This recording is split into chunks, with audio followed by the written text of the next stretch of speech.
Hello, welcome to Time to Say Goodbye. It is the 31st of July. We are recording this on the 30th, so if anything is out of date, then, apologies. And today we have, I think what's going to be a lively episode. We have, I don't know, I said this before, but I think it's okay. We have two black dudes and one Asian dude talking about white dudes for Harris. I'd like to introduce the two black dudes. I'm the Asian. We're an affinity group critiquing another affinity group. Yeah. Yes, absolutely. Or we might not even be critiquing them. We might just be standing in solidarity. It's time. Or It's time for building bridges. That voice you just What's heard is, between solidarity and a critique, Jay? I don't know if we have a term for that, but yeah. I don't know. It's like basically like standard leftist in politics. I conversation. think. Yeah. Oh, yeah, that's good. In conversation with. Yeah, exactly. The voice you hear is repeat guest Bradford William Davis. Bradford, how you doing? I'm good, guys. Thank you for having me. Bradford, tomorrow, is it today or tomorrow you're heading off to NABJ conference? Yeah, that'll be tomorrow morning. I mean, yeah, like I said, so that's July 31st, I guess. Yeah. So Nice. I come in pretty early and looking forward to another affinity group that has now become quite controversial. Yeah. So, It's NABJ for the people who yeah. are not black journalists in the audience is the National Association of Black Journalists. And yesterday they put out the news broke that Donald Trump had agreed to go do a panel with them or something like that. Bradford, how do you feel about this? Like, what do you see any downfalls, pitfalls, I potential? mean, I see many downfalls and pitfalls. I mean, like, look, I'm you know, in my opinion, unfortunately, regrettably, he is running for president, and he's the Republican nominee. And I do think that there can be opportunities in that forum to do good journalism. So on like general principle, I'm not diametrically opposed to it. However, I completely understand and respect why people are so upset about this. Because many people attend NBJ not to do journalism. In fact, most don't. Most go for networking and to just kind of have, frankly, a safe space where they're not dealing with racism in journalism, and so they're inviting someone who is known chiefly among many Black Americans for his racism is frustrating. And the other thing too is I am concerned about the journalism that will be done there, and that's just straight up like and I can't say I'm intimately familiar with any of the three panelists who will be on. They're all Black women, but one of them is a Fox News correspondent who once gave her tongue in cheek gave her pronouns as USA and has cozy pictures of her with former President Trump, and so I don't expect her to grill him on disparaging DEI or the existence of Black affinity groups or or the his critical race theory programs that make it hard, frankly, for people to learn about Black history and maybe become journalists who might attend an ABJ, like all these sorts of things that in my opinion make them on a policy and perspective level put Donald Trump completely opposed to where I think the things that benefit Black America or Black people around the world. So Yeah. It's like again, on principle, it's fine. In practice, I'm concerned. it feels like it would also just be kind of an annoying distraction in some ways. Although I would think that it would also be somewhat exciting, not exciting in like oh, I'm so happy about the state of the world, but I mean, I don't know, it'd be kind of like it would be kind of wild to walk around the hotel lobby Yeah. and see Donald Trump walking around. These conferences can be very boring. I've been to a few of them. It would be exciting if he didn't get shot at like 3 weeks ago. Yeah, And Yeah. now I'm just like, wonder Why do what's you going think on at the bean. why do you think Maybe he's take a doing selfie at the it? bean today. Tyler, what's your theory? On why he's as doing it? as the second panel member of our Black Dudes panel today, like what's your theory? Why is he doing this? Yeah, I mean, I think it's really interesting. And Bradford, I have to say, like, I appreciate the sort of like framing you gave, because I think my gut reaction to it was like, well, they're like journalists. He's the president. Like, it's not unreasonable to want to talk to him. But I think the point that this is like an event for journalists that's not necessarily a journalism event is like a really useful distinction to draw for why people might not obviously want our intrepid former president there. But in terms of why he's doing it, I mean, I think they seem really keenly aware that they're getting more of the minority vote than they anticipated, right? I mean, still, even in the wake of Harris being the nominee, I think Trump is still polling between 20 and 23% among black voters, right? Which, I mean, people are disputing the polls and they have questions about them, et cetera, but it's been pretty stable across, I mean, we've talked about this on the show, but it's been pretty stable across a variety of models. He's getting equal share of the Hispanic vote. I think the last time I checked, Trump was getting, somewhere in the 40% range. Biden was getting somewhere in the 40% range. They're basically dead even.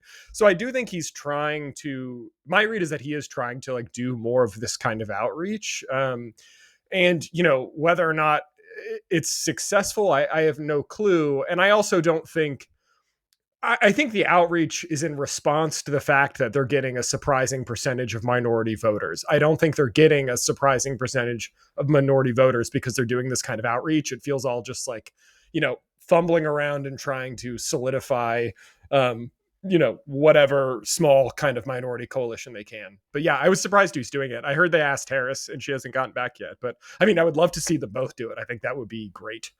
That'd be a cool like mini debate or something like that. Bradford, what if you were you're going to be in the audience, I assume, right? But if you're I'm on, not sure I'll be there at the venue during that part of the day. Okay, but you're going to be in the vicinity, right? I will be in the city of Chicago. I can tell you that much. If you were gonna ask him a question, what would you ask him? That's a great question. I think if I can give you two questions, I would want to know. One is I would love to ask him, frankly, what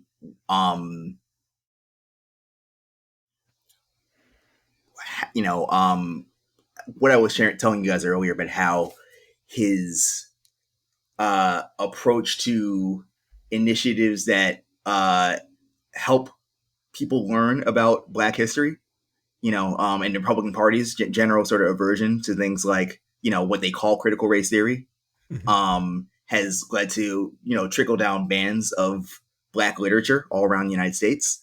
And thus less access for people, including Black people, to their history.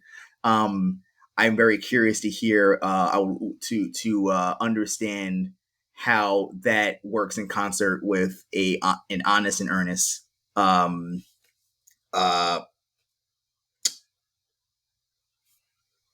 claim that he's going to represent Black Americans as a president. And the second thing I'd like to know is what, to understand why, what he believes, or the reasons that Black voting trends have changed despite his decades long reputation of being racist. Yeah, that's my question. That would be my question to him too. Brad, we texted about this a little bit, but yeah, I think that would be my question too. It's just like, why do you think you're doing better? Like what's changed in the last 4 years when Biden won 90% of the Black vote? Why are these polls different? Do you believe the polls? And what do you think? Now, he's not going to give an honest answer, but I would like to even know what his dishonest answer is to that, Tyler, what would you ask him? Actually, that was going to be my question. I'm really, because I mean, no one seems to know what's going on. I haven't seen any really real theories of the case beyond people disputing that it's happening at all. So I would love to ask the same thing. Like, why does he think, despite his, rhetoric, which I'm sure he would dispute that his rhetoric is racist, but it obviously is. But, I would like to know, despite his rhetoric, like, why does he think suddenly he's drawing a bigger portion of the minority vote, not just Black voters, but, Latino voters. And yeah, that would be my question too. And I agree. Like the dishonest answer would also be interesting. Yeah, I think that he would probably just say that like people are sick of Democrat. He would maybe, I don't even think it would be as interesting as him giving like a Candace Owens type of answer, where like people are sick of the Democrats who have done nothing. Yeah. I think he would just say Black people have always loved me. I love Black people. And all the polls have been lying, et cetera, and the fake news. Like that's what he would say, right? Yeah, yeah. And he would say something like Lil Wayne supports me or whatever. Whatever. He would name 50 Cent. Yeah. some rappers who support him, and that would be it. But I don't know. I think we've talked about this on the show, but I'm really curious to see how far he goes into this, how much he tries to either keep a portion of, and I think that we should just clarify a lot of these numbers are among black men, right? If he tries to basically take away, if the strategy is to take away enough of the black male vote in swing states, places like Milwaukee, Wisconsin, or Detroit, Michigan, Philadelphia, which have large black populations, and that's his strategy. Basically, like if I can keep some of those voters home, then I might win close electoral college victories or close, and then I'll just win the electoral college. I think that's his strategy, but I don't know how much he's going to lean into it because he's so erratic. I don't know. I don't know, Bradford. Do you see that as like a potential path to victory for him? I mean, I think that's pretty clear. Just to go back to what we were saying earlier, I think that is his business strategy. Like, I think that he's made real efforts with which to court black voters in from cultural contexts and swing states that he felt that I guess him and his campaign feel were vulnerable in areas, especially where he has slim margins of victory as projected as of right now. That he did not in 2020. And so that's, as far as, again, a political strategy with which to gain office, I think it makes a lot of sense. Again, is it earnest or true? Is it, is he going to deliver things that make black people's life materially better? I would strongly argue no. Like, and I think it's almost been kind of like forgotten in the last 4 years, all of the problems he had with various minority groups during his brief presidency. So like I think that I that is my, again, perhaps naive hope that like if real journalism is done, it can remind you, hey, this guy's like actually a clown. Like I know you're really really upset with Joe Biden right now, but like remember remember the Muslim ban? Remember how he responded whenever anyone asked him about Yeah, anything yeah, of substance? Like, there you go. yeah. His case is basically just like I have more aura than Joe Biden, right? And that was it. And now that it's Kamala, he's like scrambling a little bit. But I don't know. I found that piece of news to be really interesting, just personally. I was like, oh wow, he's actually gonna. It's such a weird forum too, It's like there are other events that he could do, right? That would These be are two things he targeting. famously does not like, which is blacks Yeah. and journalists. It's like Yeah. like very famously. So I don't. Yeah, it is interesting. He's like kind of going into like the least friendly chamber. But now I do think it's important, Bradford, that you pointed out that one of the moderators is like a big fan of his, and I imagine that in the end, that's what ultimately convinced him to do this. So let's actually transition then into talking about the thing that we wanted to talk about. For those who have not been existing online in any type of way, something happened last night, which was that a group of, I think it's 3 dudes who worked in some political consultancy firm. I think at least one of them did. And then, maybe 2 of his friends. They had seen the wave of things happening, like white women answer the call, which was like this thing where 170,000 white women did a big Zoom call. I think it was the biggest Zoom call of all time. And they raised a whole bunch of money for Kamala Harris. And that had come after, I think, South Asian. There was like South Asians for Trump, or for Kamala. I'm sorry, for Kamala. And then there was black women for Kamala, right? And a black men one that I think was smaller. Right. And that we sort of are going around the there's no Asians or Koreans for Kamala, which I thought was really funny. And I was imagining what that would be like. And first of all, I would not go. But it would be like it would be like 3 Asian Americans who work in Hollywood or as Hollywood agents. And it would be all East Asians. It would be all Chinese and Koreans, maybe like 2 Japanese people. They would talk about AAPI, everything like that. All your favorite subjects, Jay. Yeah, it would be incredible. There would be the list. I can even come up with a list of people who would pop on, and be like, Daniel Day Kim is here, and then Sounds I like don't you're mean halfway to organizing this, Jay. I Now that I could organize this so well, but you know what? If I was involved, then none of these people would do it. Most of them would be like, "Who the fuck is that?" And then everyone else would be like, "I'm not sure. Isn't that the fucking communist guy who's like fucking yells on Twitter all the time?" And fair enough. But I wanted to convene this panel today to talk about this because at some point, I don't want to talk too out of school. Tyler was tweeting about white dudes for Harris, and then Bradford texted me and said, I really disagree with what Tyler's saying. So, as a way to not have this all be us talking about some stuff, Tyler, I know your thoughts have changed, but tell me what your thoughts were going into white dudes for Harris. Like, what was your case against it, or what did you think was perhaps a problem of it, or what did you just think was just like, oh God, right? Like, I think maybe that's the best way to describe it. What did you think? Yeah, I mean, so I think people have pointed out, which is very reasonable, is that there's a long history of, white affinity and ally groups that goes back to the civil rights movement earlier. And I think people are trying to cast this in that kind of light.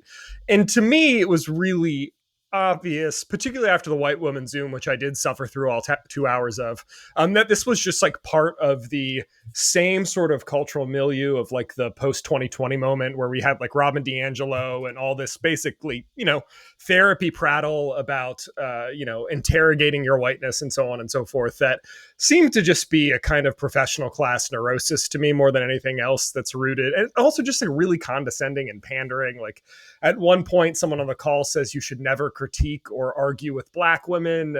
There was a lot of talk about sort of our magical white women mists and so on and so forth. All right, but I want to interrupt you here for a second and say that it is in our best interest as this panel of non-white dudes to extend that type of logic. Right? When I saw that, I was like, whoa.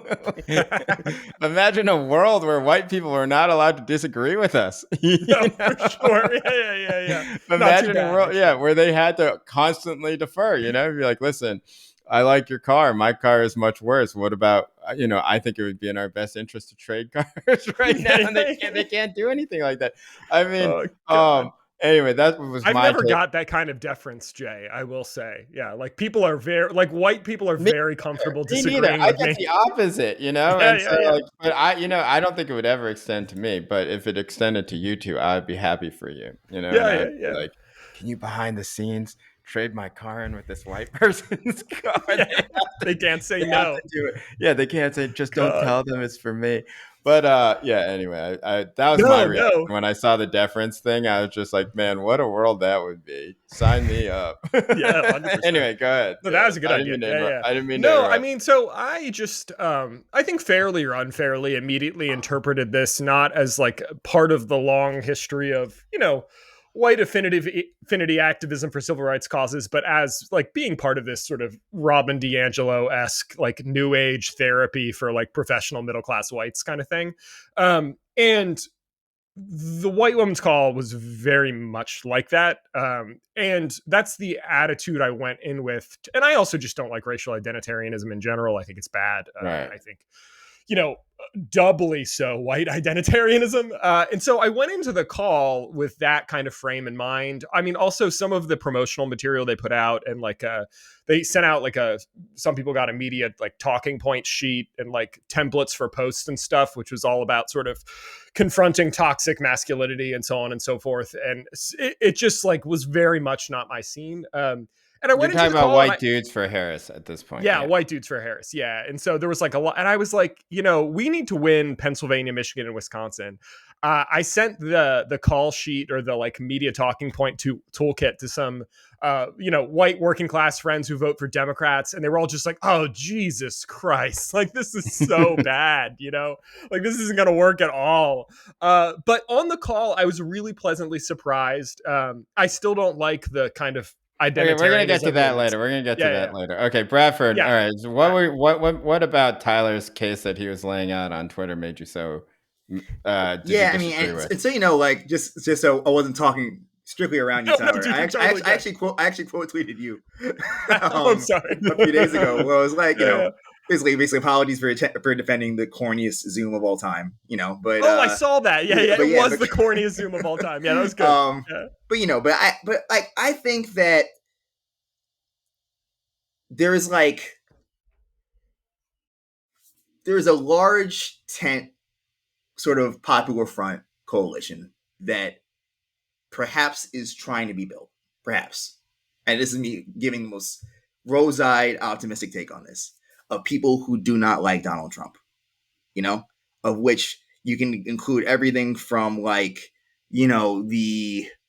never Trumpers, all 9 of them conservative columnists for various broadsheets, then various minorities of different ideological persuasions who don't vote for Republicans, and then there's people with a more and again, I'm simplifying this, but people with a more distinct leftism, right, who also dislike Donald Trump, and so that's I don't want to dissuade people from from the entry point that they have, to being yo, I don't want another Trump presidency. Cool, same here. That's how. Then the second thing is, as far as a practical benefit, I think that it probably was actually quite effective in some ways, particularly the raising of money, because they put up triple double no assists, kind of stats as far as when these white ladies and whoever, right, as far as the money. I don't have the figures in front of me, but I think astounded. it was $5 or $6 million between the two. It might have even been 8. It was a ton. Yeah. There's a lot of money. Most all of these being sort of individual donations, not big corporate interests, to my knowledge, you see, I to be clear again, I don't like these things personally. I just, but I did watch the white dudes for in preparation for the podcast, and so I saw the ticker, 25 here, 100 here, 50 here, 5. It was it was I donated $50, by the way, and I did not see my name flash across the little screen. You donated $50? Yeah, I felt bad. I mean, I was watching this fucking thing. I'm gonna have to give him some money. It didn't flash because they knew. They knew. Thought it was a trap. Yeah. And then did you feel bad because you're not a white dude, or you're I don't even belong here, I should give them some money? Was that the No, I mean, I felt bad because I was watching it precisely because I thought it was going to be ridiculous, and then it was pretty good, and I was like, you know what, they can have my $50. That seems like a reasonable price of admission. Yeah. Maybe it was 25 because I was hate watching, and 25 because I wasn't supposed to be there. That's fine. Go ahead, Bradford. Just to finish my kind of third point in defense of this, right, is that and this in particular from what I gleaned from the white woman for Trump thing, right, is that I think that they were trying to reject, frankly, a contra what you were saying, Tyler, a sort of white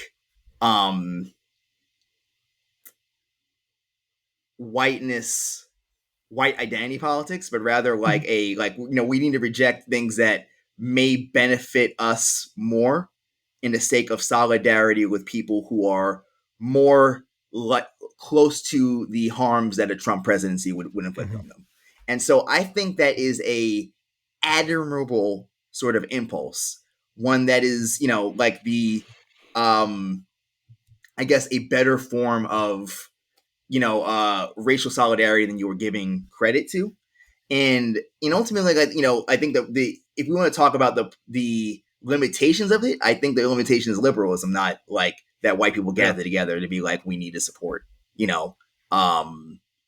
someone else, because liberalism will confine it by class. It's what makes it such a PMC, professional managerial class feeling kind of event where, as you mentioned, Tyler, your white working class friends are what the hell is this? I'm not doing it.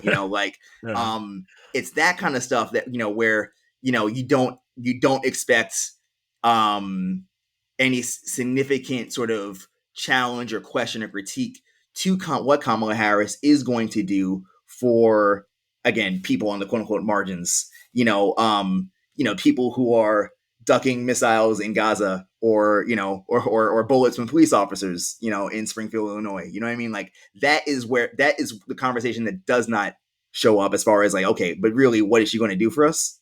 Oh, so they didn't And I talk think about that. that's a liberalism problem, not a They didn't talk white about people. that in White Women for Harris, or they didn't. Yeah, I mean, I found it.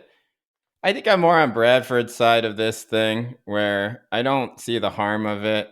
I think it's very like cringy, but that's okay. Tyler, I don't think it's Freedom Summer either. I think people who are being like, "This is the spirit of Freedom Summer," it's like, you guys got on a Zoom call and you gave $25. You didn't. Let's separate this from people going into the Alabama and Mississippi Getting fire hosed and getting killed. This is not the same thing.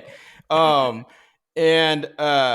we don't have to do that, right? We can dispense with that type of historical analogy. Like, I don't think it's that. I do think it's probably closer to the white fragility or this type of workshop that people now have to do in, some corporate settings, although probably not as many as people would think. But I don't know. It's just like, all right, like, I think that the key to this election is going to be white women anyway. I think it's going to be women who identify with Kamala. Peggy Noonan wrote this great column. I've become a Peggy Noonan fan, which, not for her politics, but I just think she's a very good columnist. Like, she writes very punchy and fun. And she wrote this great column about why she thinks Kamala is going to win. And she said, basically, it was just like, there's like a set in the job. I'm just paraphrasing it, but basically, like, she can see it in suburban women right now that like this is going to be the reclamation of everything that they lost in 2016 with Hillary, right? The sort of sisterhood of the traveling pantsuit, which I think is what Peggy Noonan called it. And that that's a bar. They want it Peggy. back, It is, yeah. like this is their chance. And that they can get, and look, I think it's important. Like, I'm not saying this to denigrate it. Like, I understand why women want a women president, obviously, and I also understand why some of the protestations that I think annoying leftists like we would put out there are fucking annoying to them. Like, I actually understand that. It's just like, we're like, oh, but like, you're going to get rid of Lena Khan and the FTC and the SEC are going to become neoliberal. Tyler, I also think this, and I'm not making fun of you, Yeah. But they see that and they're just like, are you fucking kidding? Do you know how long we've been waiting for this?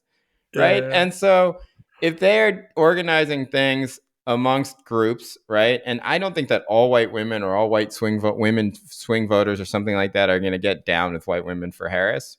Yeah. But I do think that they'll be annoyed if a lot of the response to it is just kind of like this eye rolling, and that they will feel locked out of a type of political coalition in the ways in which I think that white women for Harris or white dudes for Harris does not actually make the three of us, for example, feel locked out of politics, right? I mean, like, let's be honest. Like, it's like, I'm not like saying, oh no, they're excluding me. I'm just like, all right, dudes, just go do your thing. It's fine. Have your Star Wars guy on. So while I guess the part that I wanted to transition the conversation to, which I think is kind of interesting though, is like, is identity stuff back now? Because I feel like we had a period of time where it was kind of verboten within these types of spaces, right? And within and especially within sort of elite intellectual spaces where it had become almost déclassé, right? Over the past few years. And now I think that it has come back, and I don't think that and I think it's interesting that it's come back in these forms, right? Like this sort of clear identity group type of thing. And that I think that that's going to be the organizing principle of a lot of the Kamala campaign. And I think part of that is because she does have a lot of identities, right? She is Black. She is a woman. She is Asian, she is these things, right? And I think that it's going to kind of go along those lines, which I find to be pretty interesting, because the person who hasn't talked about that so far is Kamala, right? And so like you don't have Kamala saying, I'm going to shatter the glass, like a million glass ceilings like Hillary did, right? Like she hasn't said any of that. It's almost like she's not running purposefully. And yet underneath it, the sort of currents of the way in which some things seem to be organizing themselves are through these identity groups. Democratic messaging hasn't quite been that yet either, right? Like they're sort of focused on this weird thing, which we'll get to on the second half of the show. But like, I don't know. What do you make of that? Like, well, like it was surprising to me to see all this identity stuff come back so quickly. Like, Bradford, what do you think?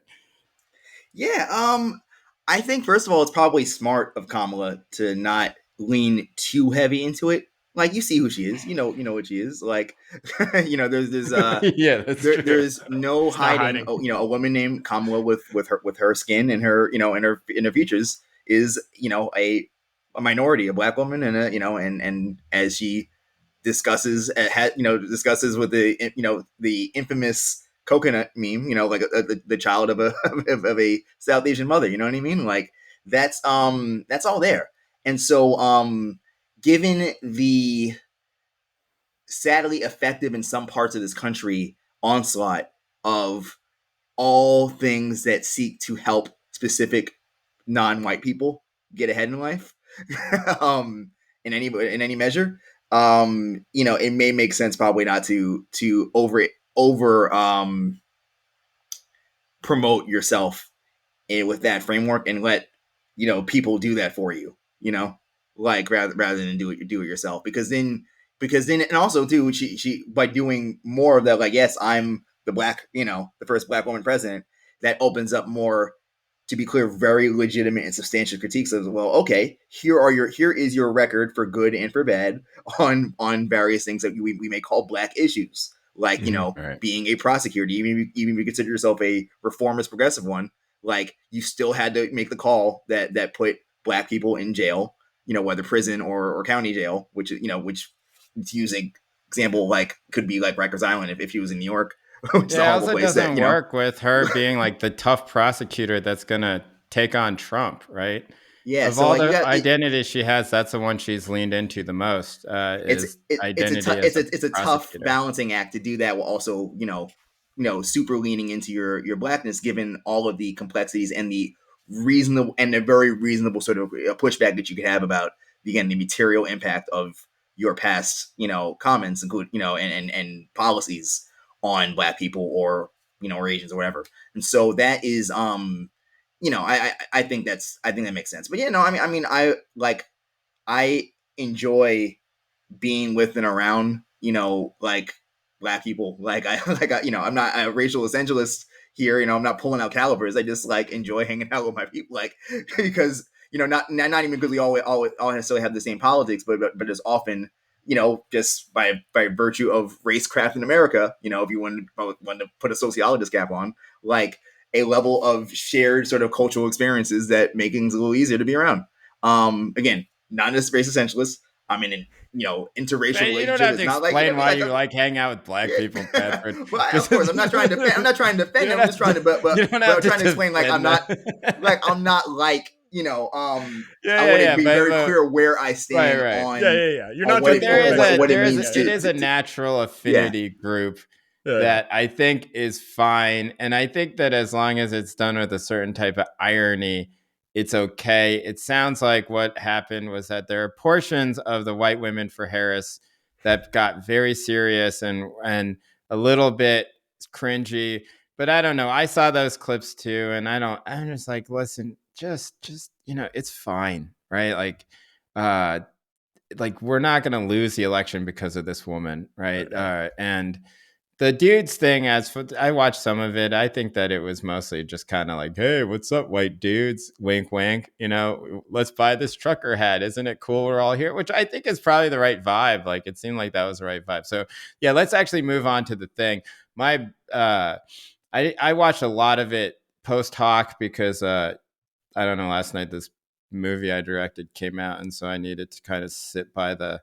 I don't know why. I didn't even really. I did watch it, but then I was kind of only paying quite. You've just watched these things so many times by the time it comes out that it's actually painful to watch it because you understand like every little thing that's wrong, Yeah, and it's sure. not even like sequential or thematic. It's like, oh, that thing's not blurred out and it was supposed to be, or like that bit of sweat on this person's that didn't actually get finished out crap, you know.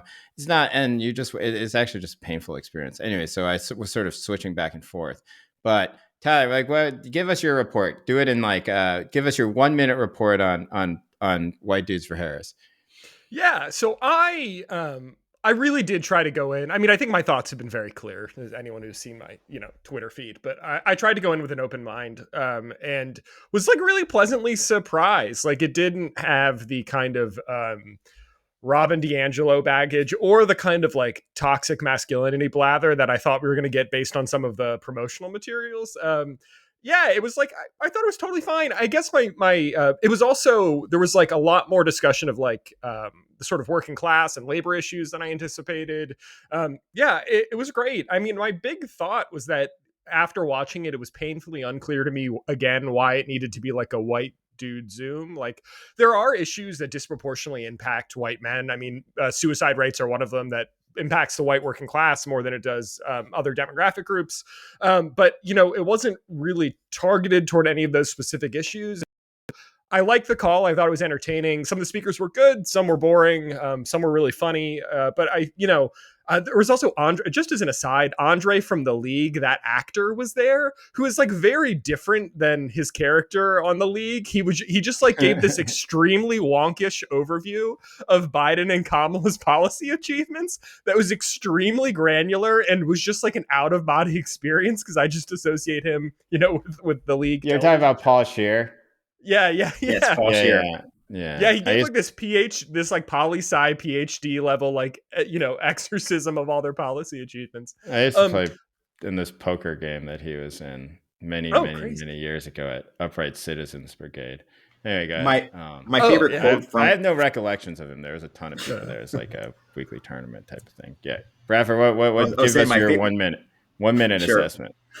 Again, I did not watch all of this because it went so long. Dude, it's 3 hours long. I flipped between that and White Dudes for Trump, which was just a Yankees game. But because it's baseball. But white and Latino dudes for Trump. and black, to be clear.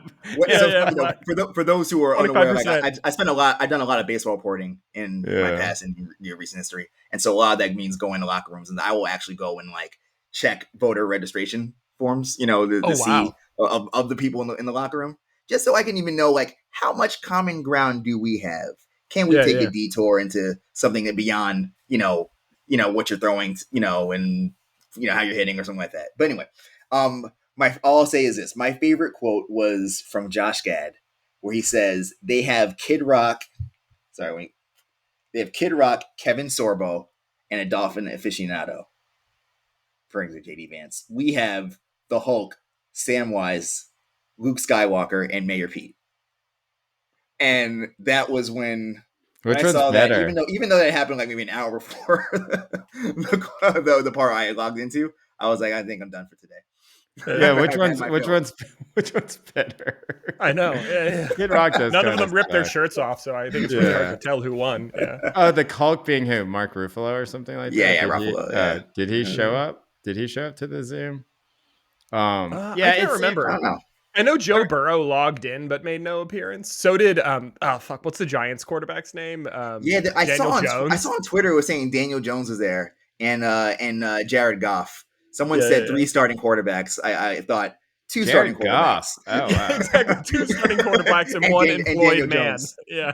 I guess Jared Goff did go to Cal. I don't know. I guess he's from California. Maybe he would be a Democrat. I just assume that all professional athletes are Trump voters. It's like, especially like, I don't know, like white quarterbacks, I just assume are Trump voters.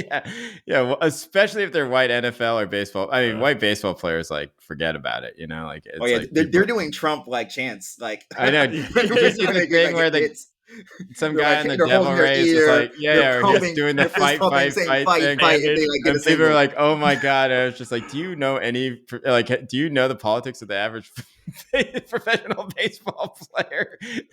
Every single one of them cheered on January 6th, I guarantee, Wait, so is baseball more like Trump than hockey? Is like baseball the like most Trumpy of the sports, do you think? Sure. Yeah. Bradford, you answer this. Honestly, I couldn't speak to it. Like, I mean, among I think hockey's population of white is different from what I It's Yeah, remember. Like Canadians. there are a lot of Yeah. Canadians, and there are a lot of like New England. like Eastern Yeah. Europeans as well. You know what I mean? Mm. So like among American whites, probably because hockey's super racist. I hear even on the youth level, it's just like a really Yeah. really tough place to be like a Yeah. non-white kid playing. So it wouldn't shock me, but like but I can speak authoritatively against baseball. Is that it's a bunch of upper middle class kids being pumped out from usually the south or southeast, Mhm. and not exclusively that, but like but the between the class and often the region of which Mhm. domestically MLB teams tend to draft. Like it's even a meme now among the Baltimore Orioles that they all have like every single young talented player they have on their team, they're a good team, like Mhm. has the same like facial structure and like haircut, like like long white, like, I guess mullet kind of like Yeah. thing Yeah. going on. Yeah. They all they it's like they're cloning a very not just white but Certain very kind of specific white kind of guy. white. And Yeah. their big star Jackson Holiday went to a segregation academy, like and oh, no, Oh Jackson Holiday, God. excuse me, Gunnar Henderson, excuse me. Yeah. Like I'm getting his name is Gunnar. But he went to a segregation academy. It's on Wikipedia. Like you could look it up. Like it's a bad school. So that's that is baseball in a nutshell. And I can speak authority with that. Baseball culture is so weird at the youth level because it's so expensive and it's so uh, homogenous in a way. And yet, when you get to the major leagues, it is not homogenous, right? It's mostly Latino, some Asians, and some collection, small sprinkling of black players, but obviously that's declined over the past few decades. And then, but the youth culture, it's like everybody dresses the same. They all, and it doesn't matter how young they are. They all have those like kind of polarized rainbow ski goggle type glasses on. They all have like teased out mullets. I was in Hawaii and I was, hanging out with my sister, and there are kids in her neighborhood that play travel baseball, super into baseball. These are Hawaiian kids. And they had the exact same thing, like, and I was just like, man, this is like a ubiquitous thing. If you go to like Oakland, for example, you see those kids there in Oakland. It's Yeah. Yeah. not, Yeah. it's amazing how it's kind of like lacrosse in a way now, right? Where it's not the thing that every kid plays. It's like a for-profit type of thing. And if you get to a certain level, then all the kids dress exactly the same. It's become a monoculture, which I do think is pretty unfortunate, Yeah, Yeah. I coached a year in I live in Harlem, New York City, right? So I coached the Harlem Little League. And the people who've been there for a while say that the decline in in enrollment is disturbing. Over the last few years, like people who know more than me about this stuff, and that's again that's a league that went to the Little League World Series not that Yeah. long ago. Oh It's yeah, had yeah, some really yeah. significant teams, some controversial teams too. Like there was a kid who Daniel was like Monte. I think it's Danny Almonte, Yeah, if I'm Danny mistaken, Almonte. who Yeah. was 2 years older than was legally Was that allowed. Harlem or was that the Bronx? I don't remember. I think that was Oh, the maybe Bronx. that's Right? I don't know. Yeah, I think that was the Bronx. But Excuse still, me, yeah, New York but City. yeah, the Yeah. point is like is that and you kind of like even you're not it's not even surprising being a coach out there. Like I mean, there were the quality of the fields that the kids played in were horrendous. There's like a sinkhole that would just open up anytime it rained, which Oh meant that no. if it Sounds like rained a more movie. than I kid you not. I'll send you guys pictures of this later. Oh, Um, just the sinkhole. if it rained less than 24 hours before game time, like most games, if not all games, be banged. You know, Hmm. like imagine a field that couldn't handle a 1 hour rain shower in the spring. Like Yeah, that's New what York City, while where like it's always other gonna kids rain. either have manicured grass with like groundskeepers and more responsive parks departments. I mean, well, same parks department but more responsive, which is a controversy in itself. But also like or they have turfed fields or whatever, which brings its own set of environmental issues. But it does lead to baseball being played at least consistently. Yeah. So that's like I didn't know they did um, turf for baseball. oh yeah, Yeah, yeah, I that's mean Oh I yeah, mean yeah, they got turf. Yeah. for a wow. while it was a big trend in MLB actually. Like the vet, right, in Philly. Right. It's Turf Rogers Center, which is still Toronto. That's turf, I want to say. So it was a big deal, but like people got away from it because of all sorts of negative health impacts. As far just like Yeah, it had it's injuries. just hard to play on your, it messes up your knees and Yeah. stuff if you're running on that ground too much, and then also like you might get cancer. So that's All right. disqualify that. Yeah, on that note, let's move to this thing that like is this is the second thing I wanted to talk about today, because I think I have some thoughts on it, but I think I'm wrong. What do you guys think about this move to the main Democrat position being that the Republicans are, quote, weird, right? And it started, I believe, with Tim Walz, right, who has become kind of at least Twitter's favorite VP pick. And, I gotta say, is very good at giving speeches that can be cut into 1.5 minute, 45-second clips where he evinces a type of everyman, Midwestern white dude, a cool white dude appeal. And he's just like, yeah, these dudes are weird. And now everyone's doing it. Kamala says it. Mayor Pete says it all the time. And I don't know, Brian Schatz, all these sort of surrogates that are going on television, they're giving one message, which is that like these dudes are weird. It's been going on, I would say, probably about 10 days now or so. About 5 days ago, I said that the end of this was going to come on Monday, which was yesterday. And it seems I was not right about that. Although what I was saying was that people would get sick of it by Monday.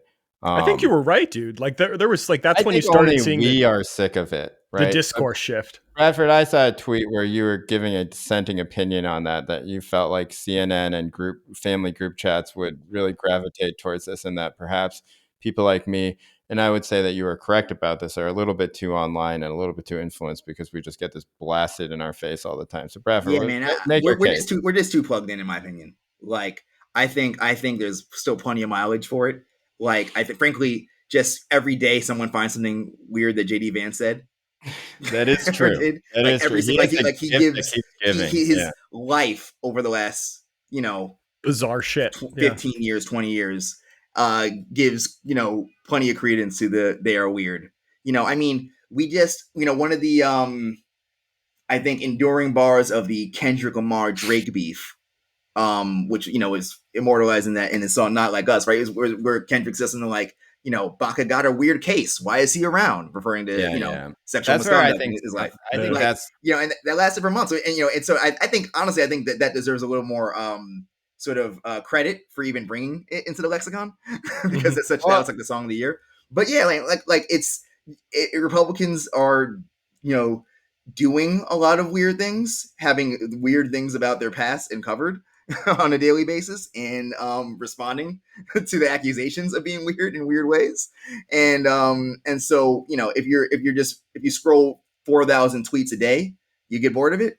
Everyone else, I think, is still enjoying the party, in my opinion. Yeah, I agree with you, by the way, about the Kendrick part of it, which I don't think Tim Walz was thinking that, but I do think that the staffers who had decided that to throw this thing all over the place, they're probably thinking about it. I mean, there's a lot of similarities, including it's like the cultural stew. Unfounded and not that solid sexual misconduct claims, right? Including the couch, right? Yeah. And that it's sort of like, all right, we're just going to kind of do the thing that Kendrick did to Drake, but we're going to do it to Trump. We're going to call him weird, and we're going to say JD Vance fucked a couch, and it's all in good fun because this is hip hop or whatever, right? Like that seems to be some of the spirit, at least. I do think that some of it is coming from that, Bradford. I agree with you. All right, well, Tyler, what about you? What do you think about this weird thing? Yeah, I think it's fine. I think I'm probably somewhere in like the middle. I think Bradford's probably right that I do think it like gives a term or a lexicon to something that like gets downplayed a lot. Like I think liberals in general accept the Republicans' framing of stuff, including of themselves, way too often, and this like the idea that they're the party of like white normalcy or whatever. And I do like that this like weird narrative is trying to disrupt the idea that like, the Republican Party is the party of like, suburban normals or whatever. I think that's good. I think in general, I think anything that is more aggressive from the Democrats is good. Like, I think there is just this culture of like endemic niceness to the Democratic Party, and I understand like why it exists, but I often feel like there's like a, you know, a kind of bringing a knife to a gunfight vibe the Democrats exude a lot. And so I think any so I mean, this is why I do think Walz is really good, because like Walz is like, no, JD Vance is like a fraud. Like, I come from a tiny town too. That guy's a venture capitalist, blah, blah, blah. You know, I think anything the Democrats can do to be a little more like aggressive and actually get in the ring sort of rhetorically and verbally, and not just lean on these cringy things like, I'm a prosecutor and I'm going to prosecute the case against Donald Trump. Like, that guy's fucking weird. Like, that has like a different kind of energy that I think is good. And I think you probably need, you know, I know some like I've talked to some Democrats who don't like that, where they're like, oh, I don't like the name calling, whatever. But I think like a portfolio of approaches, Yeah. of which like the insult comic thing is one of them, I think it's good. And so, yeah, I don't know. I think it's good, I guess. Yeah, I think it's fine. I mean, my general sense of it was, or my misgiving about it was just that it seems like when the when the election gets more serious, which I think it will. Mhm. I think we were kind of close to having a regional war breakout, right? When over this past week, which is something that very few people seem particularly engaged in, right? But there could be an escalation of what's happening in the Middle East. Yep. And then their main attack is going to be about Kamala's record in 2020. The things that she said she was for during the brief period of time when she was running as a quote unquote populist, where she supported things like Medicare for all, and then her time on the border. And they're going to say Mhm. the borders are failed.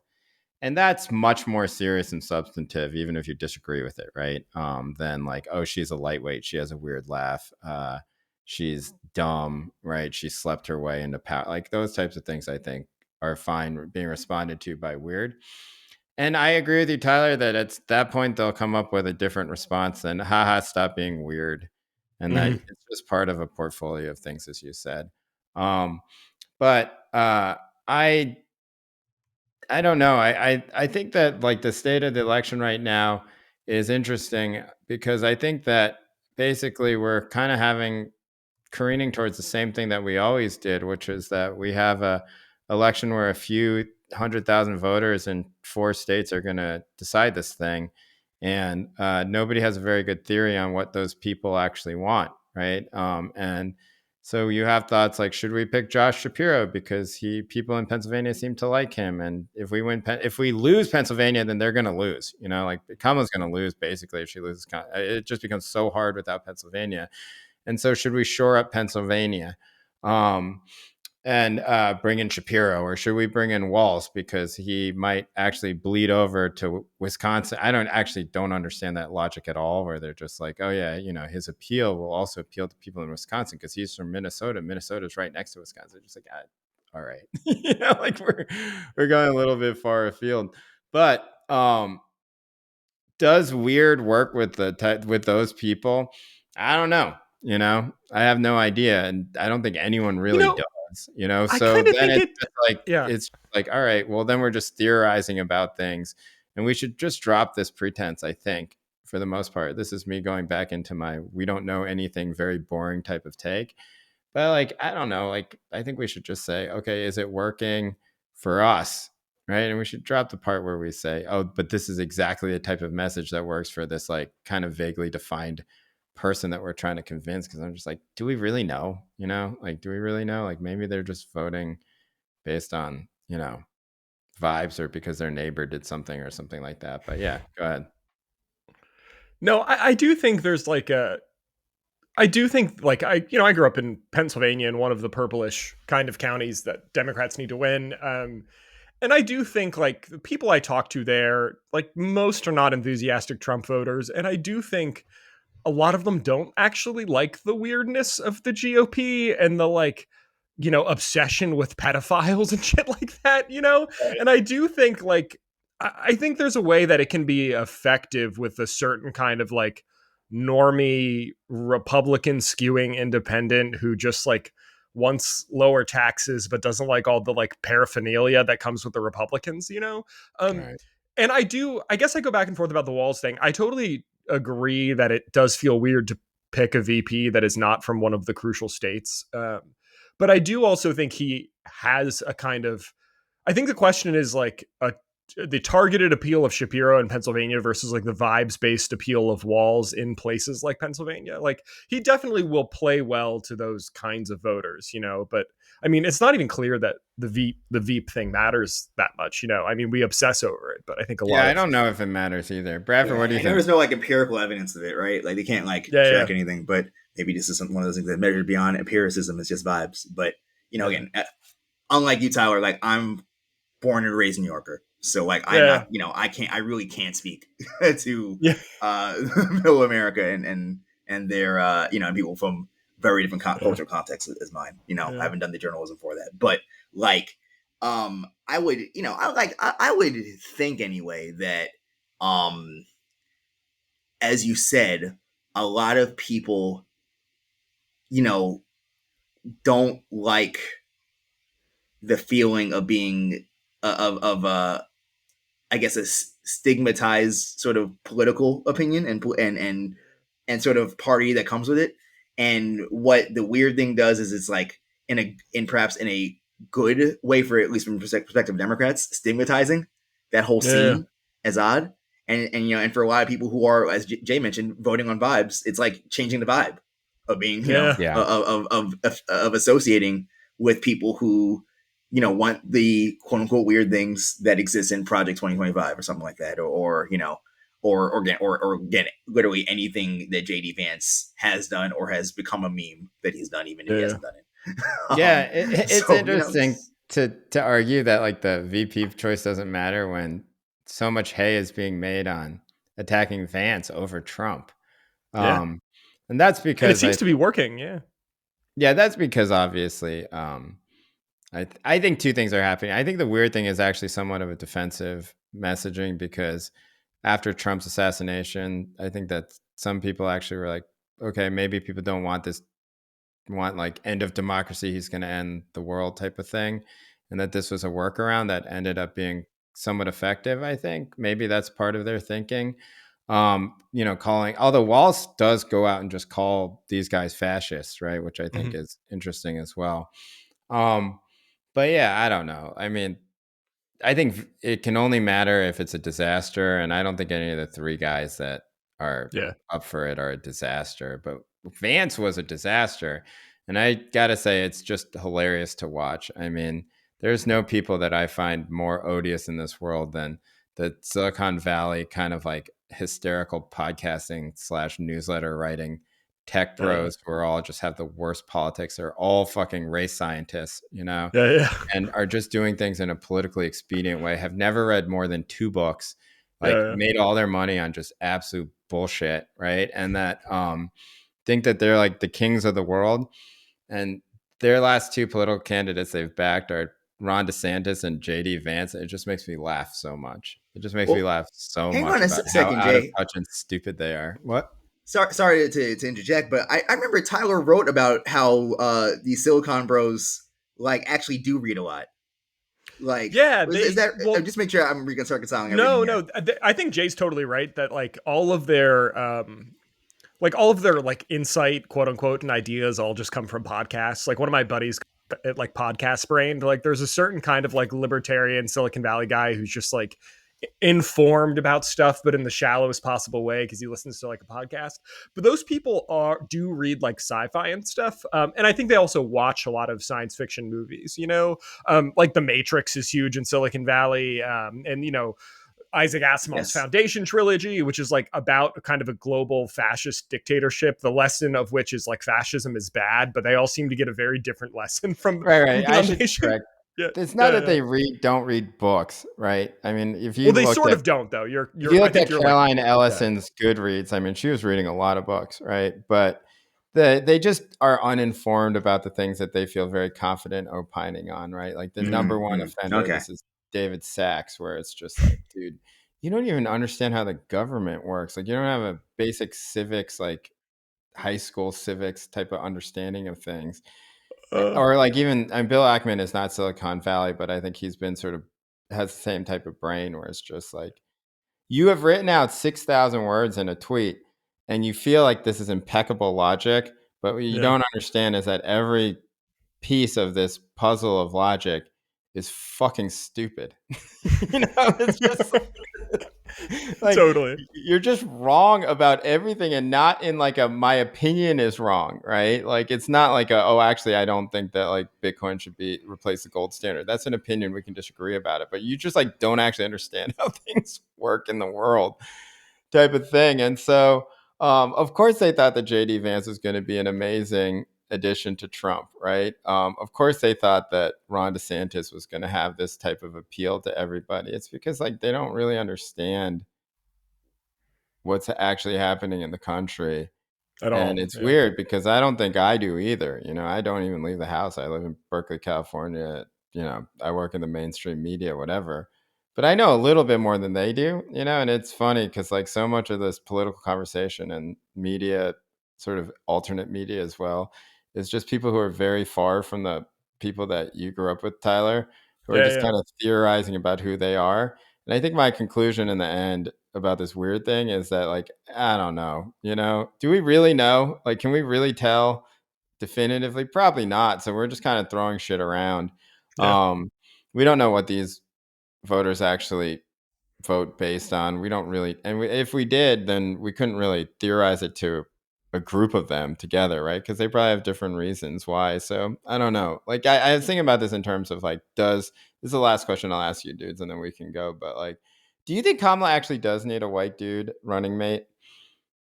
Bradford, why don't you go first? Like, do you think that theory is correct? Like, she needs to run with a white dude. I don't think so, honestly. I don't think she needs it. You know, it's probably safer. Um, but I also think that there is a place for, you know, bold ideas that change conversations in Overton windows, about what this country ought to be, like that kind of Right. forward vision casting. And that part of her, of the this whole process and shift to her is kind of like steeped in the old school tradition of, Mhm. all right, if we're going to have any sort of diversity, we have to rein it back with the safest white guy person, possible. And that's, I, yeah, I don't necessarily subscribe to it, but like it's almost at this point, it's like it's very clearly what they do, what they subscribe to. Hence, Yeah, hence yeah, I every agree. single rumor and reported candidate being a white governor, who speaks to purple voters. So they think, Yeah, yeah, yeah. What do you think, Tyler? Do you think it has to be a white dude? I don't think I don't buy into the notion that America wouldn't vote for like a doubly diverse ticket and that you have to have like a white dude to balance it out. Like I don't Doubly think that's true. diverse. I love it. This Yeah. podcast today is triply diverse. Triply diverse. Yeah. I don't think you do. But in this particular election, one thing that I do feel like the Veep thing is more, and like people keep saying, oh, the Veep doesn't matter, it doesn't matter, but it does feel like it matters more in this election because Trump is old, because Vance is like weird and represents like a substantive ideological shift within the Republican Party. And so I do think in this election, I think like a white male Veep from one of the states that are under consideration makes some degree of sense, not because he's white and male, but as a foil for JD Vance. Like I do think it matters that someone like Walz can be like, what are you talking about? Like Yeah. I grew up in a town of 400. You're like a Silicon Valley slickster. Like I actually do think that contrast matters. And it's not because I think that's not about thinking that you have to have a white guy on the ticket or no one's going to vote for them. It's like I do think strategically there's something productive about giving the lie to the like Trump Vance, we're the white working class, when one is a Silicon Valley guy and the other is like a New York billionaire. But broadly, I would reject the notion that Americans wouldn't vote for like a Whitmer, Yeah. Harris ticket or like a, Whitmer Castro ticket or whatever. I don't think that's true, but I do see the advantage given that the Julian matchup against Castro? Vance. Do I like Castro? Oh no, Julian Castro you're talking about? Yeah. Yeah, yeah. No, Yeah. the communist. Yeah.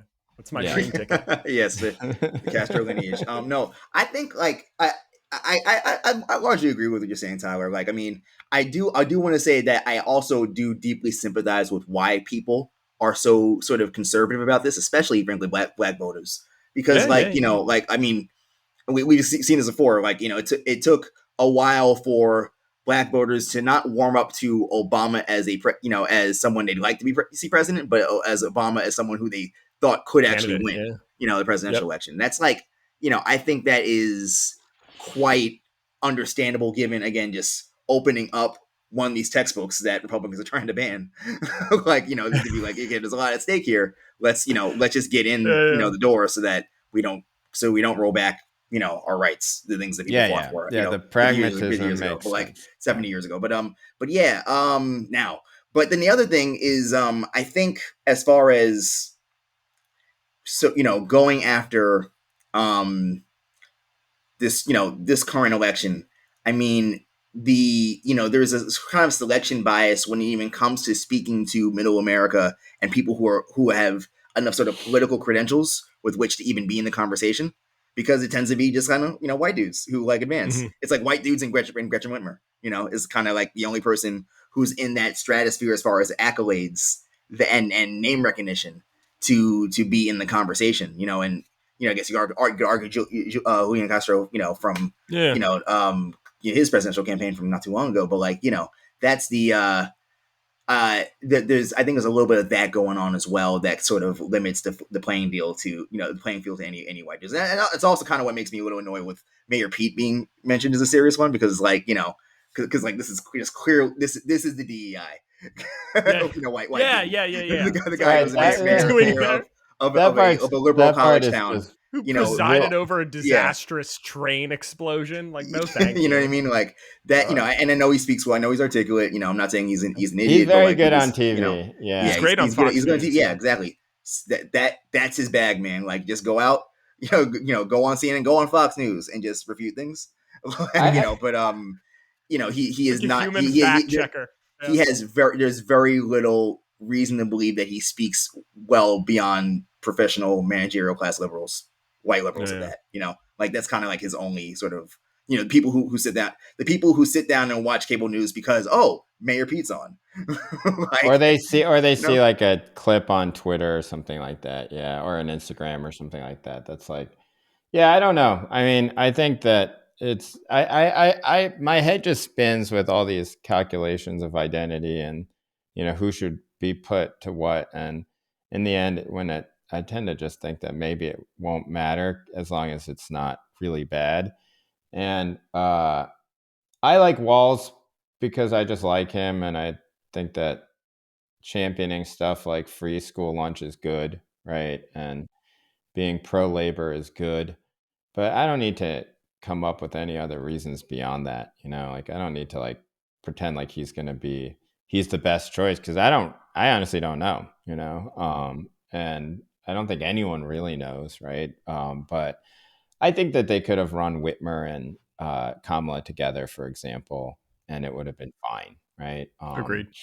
I don't think that they could have run like, I don't know, Rashida Tlaib and and Kamala together and have V5. That's the I'm wrong not kind of sure double Rashida Tlaib would endorse. even Yeah. accept it. Yeah, I Frankly, don't think Rashida Tlaib. I mean, Rashida and Tlaib is very popular in her deeply district. understandably so. Like, Uh, Yeah, but yeah, I kind of agree with you, Jay. Like, I think the ideas are kind of what make Walls interesting to me more than anything. Is right. that like Yeah, he believes in things that I think are popular if you put it in front of people. Like, oh, yeah, and like they're normal. right. And but he is to the left of the other two, Kelly and Shapiro, and I do think that one of the taglines are going to be Kamala's too liberal. But at that point, that's the other thing I don't know. Like, does it work to say, oh, but she's going to have a moderating vice president? And it's just like, what the fuck does that mean? mhm. Like, it's not a real thing. Like, basically, Joe Biden ignored Kamala Harris and undermined Kamala Harris for like 4 years. Like, it's not like Kamala had any real input on anything, right? Totally. And a lot of the reporting that's coming out now is pretty much confirming that, even though, like, Joe Biden and Kamala are saying, oh, she had a piece. She had like a stake and say in every single thing that we did. It was like, I don't believe you. I'm sorry. I just don't believe you. I don't believe that you had a stake in everything you did. So I certainly don't believe that Kamala does. Yeah, maybe in the last 2 years that was true. All right. Well, good.